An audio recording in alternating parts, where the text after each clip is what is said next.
mes chers compatriotes du Congo-Brazzaville, chers frères et sœurs avec qui j'ai en commun l'histoire et la chère terre-mère léguée par nos ancêtres, je vous salue. Je reviens vers vous aujourd'hui, suite à mon allocution du 17 avril dernier, allocution à travers laquelle j'avais promis vous communiquer les actions concrètes devant nous conduire à la libération totale et effective de notre cher et beau pays, le Congo-Brazzaville. Avant tout, mes chers compatriotes, je tenais à adresser mes sincères condoléances aux familles des victimes de la région du Poul, familles avec qui je pleure actuellement les innocentes victimes tombées sous les balles et les bombardements absurdes du régime répressif de Brazzaville. Je tenais aussi à adresser mes remerciements à toutes les femmes, à tous les hommes, à tous celles et ceux qui m'ont transmis des messages d'encouragement et de félicitations.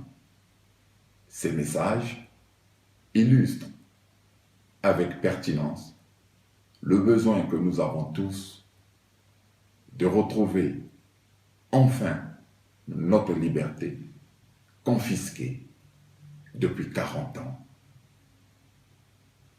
Mes chers compatriotes, nous devons lever et vaincre la chape de peur qui constitue le fondement même du pouvoir répressif de Brazzaville. Ne craignons donc pas ce qui peut supprimer nos corps. Craignons beaucoup plus ce qui peut faire perdre à jamais nos âmes, donc l'âme du Congo. Je vous parle, et si je vous parle aujourd'hui, c'est que comme vous pouvez le constater, je suis bel et bien en vie. Malgré les menaces d'intimidation faites par des grossières filatures, malgré les menaces et les tentatives d'empoisonnement, malgré ce dont je préfère vous mettre à l'abri, c'est-à-dire des nombreuses visites nocturnes faites par des personnes qui n'excellent qu'en matière de randonnée dans les abstractions métaphysiques. Mes chers compatriotes, sans plus tarder, je vais me projeter dans le temps, accélérer le calendrier et faire comme si nous étions déjà le 16 août 2016, jour de la fin du mandat présidentiel de M. Denis Sassou Nguesso, conformément à l'unique et seule constitution en vigueur, c'est-à-dire la constitution de janvier 2002.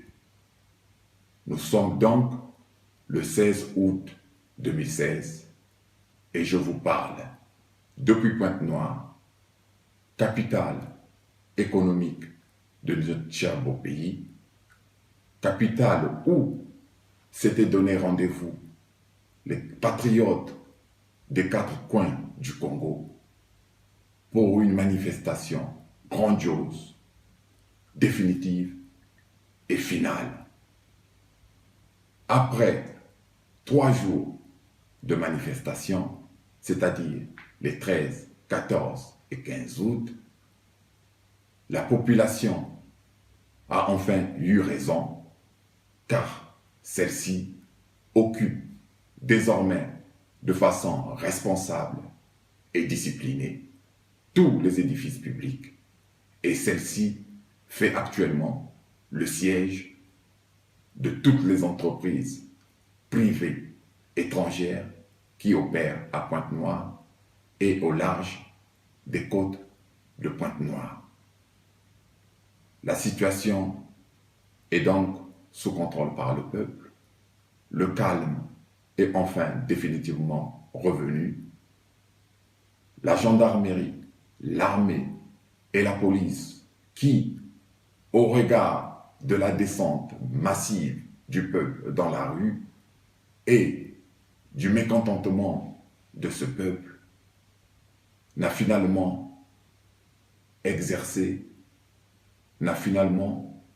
mis en place qu'une résistance symbolique. Cette armée, cette gendarmerie et cette police est désormais, ou sont désormais, unis comme un seul homme à côté du peuple et sont désormais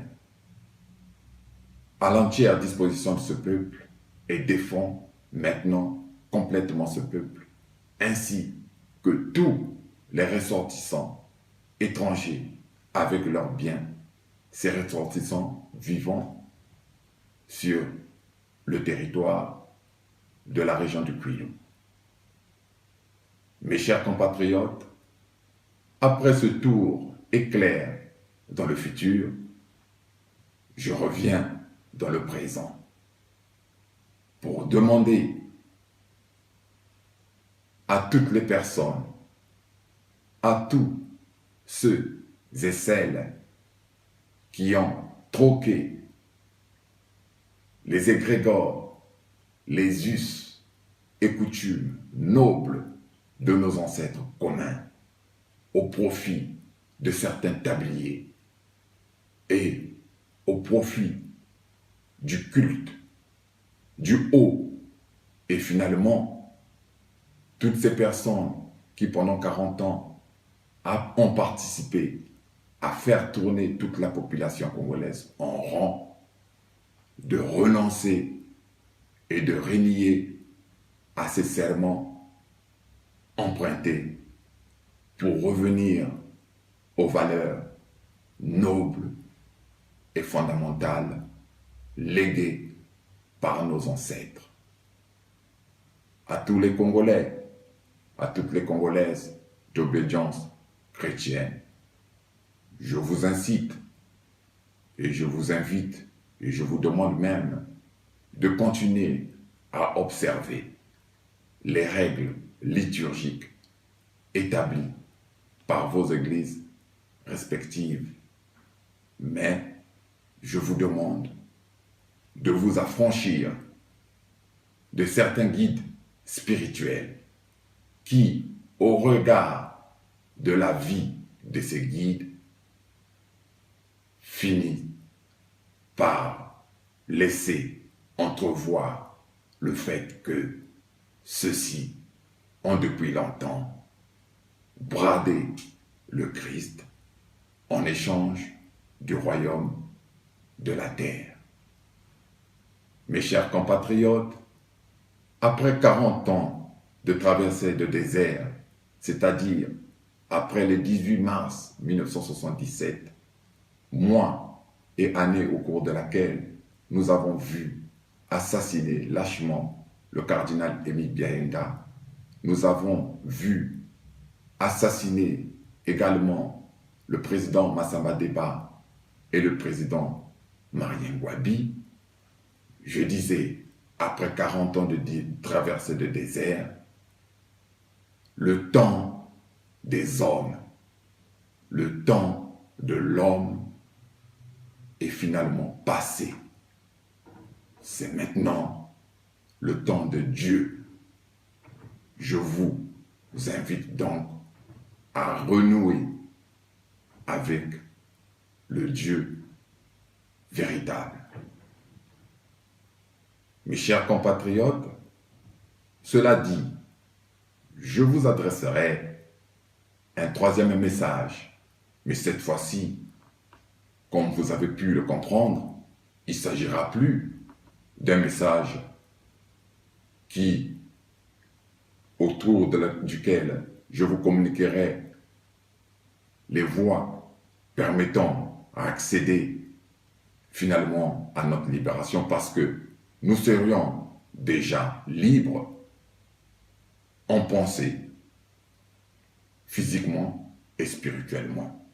Ce troisième message que je vous adresserai sera également le message des amis du Congo, le message de tous les bailleurs de fonds avec qui je me réunirai, parce que après avoir obtenu notre libération physique, morale et spirituelle, il s'agira dans les mois qui vont suivre, dans les années qui vont suivre, de faire de telle sorte que notre pays, le Congo, qui est un pays riche et prospère, dans ce pays, on ne puisse plus jamais mourir de faim et qu'on ne puisse plus jamais mourir parce que on a manqué des soins les plus élémentaires. Mes chers compatriotes, prenez, gardez donc espoir, car le salut est là. Vive la République, vive le Congo.